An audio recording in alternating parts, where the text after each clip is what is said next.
मी विरोधी पक्षनेता होण्याबाबत विचार करणार असं राहुल गांधी म्हणाले। काँग्रेस बैठकीत राहुल गांधींनी विरोधी पक्षनेता होण्याचा प्रस्ताव आलेला आहे आणि काँग्रेसच्या प्रस्तावावर राहुल गांधी यांनी ही प्रतिक्रिया दिली। विरोधी पक्षनेता होण्याबाबत विचार करणार असल्याचं राहुल गांधी यांनी म्हटलेलं आहे।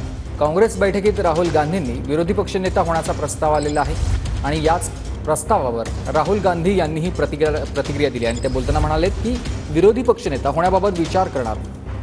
राहुल गांधी यांचं हे वक्तव्य एनडीए आता सरकार स्थापन करणार आहे, तर दुसऱ्या बाजूला इंडिया आघाडी विरोधात बसणार आहे।